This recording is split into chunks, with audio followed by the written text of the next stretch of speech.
मार्च अंक का अगला समाचार ये है कि 16वां प्रवासी भारतीय दिवस समारोह, प्रवासी भारतीय दिवस समारोह वर्चुअल तरीके से संपन्न। कोविड-19 की वजह से यह कार्यक्रम वर्चुअल तरीके से संपन्न हुआ। 9 जनवरी को मनाया जाता है साथियों, 9 जनवरी को मनाया जाता है प्रवासी भारतीय दिवस। 9 जनवरी को प्रवासी भारतीय दिवस के रूप में क्यों मनाया जाता है? क्योंकि 9 जनवरी 1915 को दक्षिण अफ्रीका से महात्मा गांधी जी भारत वापस आए थे, तो इसलिए 9 जनवरी दिन को चूज कर लिया गया प्रवासी भारतीय दिवस के रूप में। तो इस बार 9 जनवरी 2021 को जो मनाया गया प्रवासी भारतीय दिवस समारोह, यह इसका 16वां संस्करण था। विदेश मंत्रालय के तत्वाधान में इस समारोह का आयोजन किया जाता है। अर्थात कौन आयोजित करता है? तो विदेश मंत्रालय, मिनिस्ट्री ऑफ एक्सटर्नल अफेयर्स के द्वारा इसका आयोजन कराया जाता है, विदेश मंत्रालय के द्वारा आयोजन किया जाता है। इसका थीम क्या है? इस बार प्रवासी भारतीय दिवस सम्मेलन का जो थीम है वो थीम है आत्मनिर्भर भारत में योगदान। आत्मनिर्भर भारत में योगदान।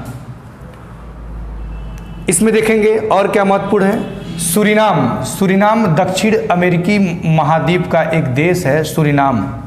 तो सूरीनाम के राष्ट्रपति श्री चंद्रिका प्रकाश संतोखी की अध्यक्षता में यह समारोह क्या हुआ?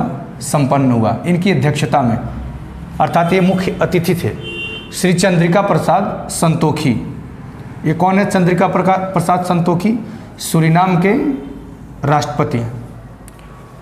इस समारोह में मेक इन इंडिया कार्यक्रम को मेक इन इंडिया स्कीम को प्रोत्साहित करने का आह्वान पीएम मोदी जी ने भारतवंशियों से किया। मेक इन इंडिया कार्यक्रम विश्व भर, अगला देखेंगे, विश्व भर में भारतीय समुदाय के साथ बेहतर कनेक्टिविटी के लिए एक पोर्टल लॉन्च किया गया। विश्व भर में भारतीय समुदाय के साथ बेहतर कनेक्टिविटी के लिए एक पोर्टल लॉन्च किया गया जिसे रिश्ता नाम दिया गया। तो रिश्ता क्या है? तो यह एक प्रकार का पोर्टल है। क्या काम करेगा ये? तो विश्व भर में भारतीय समुदाय के साथ बेहतर कनेक्टिविटी को स्थापित करेगा। अगला देखेंगे, कुछ फैक्ट है इसके बारे में कि दुनिया भर में 210 देशों में, ऐसा प्रतियोगिता दर्पण में नीचे एक कॉलम बना करके दिया हुआ है कि दुनिया भर में 210 देशों में 3 करोड़ 20 लाख भारतवंशी रहते हैं। वर्ष 2003 में, जैसे ये अभी 2021 में 16वां इसका संस्करण था, तो पहला संस्करण वर्ष 2003 में आयोजित किया गया था। अर्थात वर्ष 2003 में प्रथम प्रवासी भारतीय दिवस कहाँ आयोजित किया गया था? नई दिल्ली में आयोजित किया गया था। उस समय मुख्य अतिथि के रूप में अनिरुद्ध जगन्नाथ जी को बुलाया गया था, आमंत्रित किया गया था। इस समारोह में प्रथम प्रवासी भारतीय दिवस में मुख्य अतिथि के रूप में अनिरुद्ध जगन्नाथ जी को मुख्य अतिथि के रूप में चुना गया था, बुलाया गया था। ये कौन है अनिरुद्ध जगन्नाथ? अनिरुद्ध जगन्नाथ मॉरिशस के तत्कालीन प्रधानमंत्री थे। उस समय मॉरिशस के तत्कालीन प्रधानमंत्री थे। इस 16वां प्रवासी भारतीय दिवस सम्मेलन में भारत और सूरीनाम, चूंकि सूरीनाम के ही राष्ट्रपति श्री चंद्रिका प्रसाद संतोखी जी इसकी अध्यक्षता किए थे, तो भारत और सूरीनाम दोनों देशों के बीच एक नई पेशकश की गई। क्या किया गया कि वीजा मुक्त यात्रा की अनुमति, वीजा मुक्त यात्रा की अनुमति पेश की गई दोनों देशों के द्वारा, भारत और सूरीनाम दोनों देशों के द्वारा। यह एक अच्छा पहल है। भारतीय दिवस समारोह अब 2-2 वर्ष के अंतराल पे आयोजित किया जाता है। 2-2 वर्ष के अंतराल पे, पहले हर वर्ष, प्रत्येक वर्ष इसका आयोजन किया जाता था, किंतु 2015 के बाद, 2015 तक क्या हुआ, एक वर्ष पर हो रहा था। 15 के बाद, यानी कि अब 17 में हुआ, 17 के बाद 19 में, 19 के बाद 21 में, ऐसे 2-2 वर्ष के अंतराल पे होने लगा 2015 के बाद से। ऐसा पिछला जो 15वां प्रवासी भारतीय, 16वां आपने देख लिया कि वर्चुअल तरीके से संपन्न हुआ, 15वां जो था, इससे पिछला प्रवासी भारतीय दिवस सम्मेलन वो अपने यूपी के वाराणसी शहर में आयोजित हुआ था। ध्यान देंगे दोस्तों, 9 जनवरी को तो इसका आयोजन किया ही जाता है, किंतु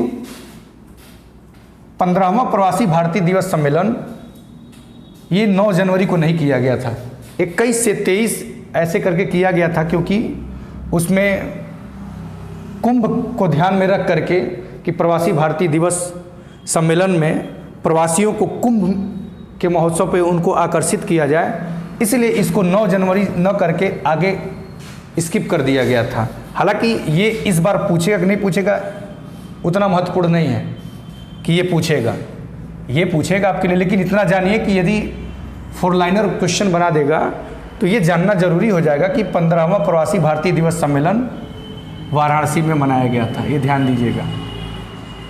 इस सम्मेलन में कुल 30 प्रवासी भारतीयों को सम्मानित किया गया। उनमें 26 चुनिंदा भारतवंशी थे, यानी कुछ व्यक्ति थे, और 4 संस्थाएं थीं जिनको प्रवासी भारतीय सम्मानों से सम्मानित किया गया। इसमें कुछ खास महत्वपूर्ण जो है उनको हम लिखे हैं यहाँ पे, जो बहुत महत्वपूर्ण नहीं है तो 30 का नाम कहाँ तक आप लोग रट पाएंगे, लेकिन याद नहीं रख पाएंगे, इसलिए ध्यान देंगे। जो मुझे लगा कि महत्वपूर्ण है उसको मैं यहाँ लिख दिया हूँ। इसमें देखिए सबसे पहले क्या कि जो मुख्य अतिथि थे 16वां प्रवासी भारतीय दिवस सम्मेलन के जो मुख्य अतिथि थे चंद्रिका प्रसाद संतोखी, सूरीनाम के राष्ट्रपति, इनको सम्मानित किया गया। किस क्षेत्र में योगदान देने के लिए? सार्वजनिक सेवा क्षेत्र में योगदान देने के लिए इनको सम्मानित किया गया।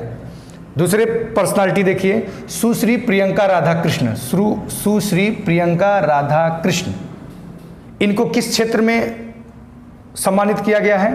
तो सार्वजनिक सेवा के क्षेत्र में सम्मानित किया गया। ये कौन है सुश्री प्रियंका राधाकृष्ण? सुश्री प्रियंका राधाकृष्ण न्यूजीलैंड सरकार में कैबिनेट मंत्री रही हैं। न्यूजीलैंड सरकार में कैबिनेट मंत्री रही हैं सुश्री प्रियंका राधाकृष्ण। अगला चीज़ देखते हैं, एक एनजीओ है, यानी कि संस्था है, एक एनजीओ है। इस एनजीओ का नाम क्या है? शांतिपूर्ण भविष्य के लिए सांस्कृतिक विविधता, ये एनजीओ का नाम है। ये एक संस्था है, आर्मीनिया की संस्था है, ये आर्मीनिया की संस्था है।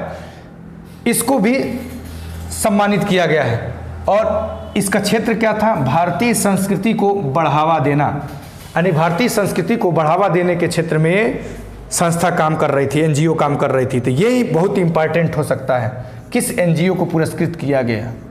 तो एनजीओ का नाम है शांतिपूर्ण भविष्य के लिए सांस्कृतिक विविधता। दूसरा चीज, डॉक्टर बाला सुब्रमण्यम रमानी, ये जर्मनी के शिक्षाविद हैं और शिक्षा के क्षेत्र में इनको उल्लेखनीय कार्य करने के लिए सम्मानित किया गया है। और हम देखेंगे कि प्रवासी भारतीय दिवस सम्मेलन मनाने के लिए एक सन 2000 में अगस्त 2000 में एलएम सिंघवी समिति का गठन किया गया था और इस एलएम सिंघवी यानी कि लक्ष्मीमल सिंघवी समिति ने सिफारिश किया था कि प्रवासी भारतीय दिवस सम्मेलन मनाया जाना चाहिए। तो एलएम सिंघवी समिति की अनुशंसा पे भारत सरकार के द्वारा प्रवासी भारतीय दिवस सम्मेलन मनाया जाने लगा। कब से? 2003 से। तो ये रहा साथियों आपका पूरा मार्च अंक का राष्ट्रीय घटनाक्रम ये कंप्लीट हो गया। अगला जो वीडियो होगा वो अंतर्राष्ट्रीय घटनाक्रम से होगा। उम्मीद है कि आपको वीडियो अच्छा लगा होगा। वीडियो देखने के लिए बहुत बहुत धन्यवाद। कृपया वीडियो को अपने दोस्तों में, अपने व्हाट्सएप ग्रुप पे जहाँ जहाँ आप लोग ऐड होंगे उन व्हाट्सएप ग्रुप में इसको शेयर कीजिए, सब्सक्राइब कीजिए, लाइक कीजिए। आप सब अपना प्यार दीजिए। वीडियो देखने के लिए बहुत बहुत धन्यवाद।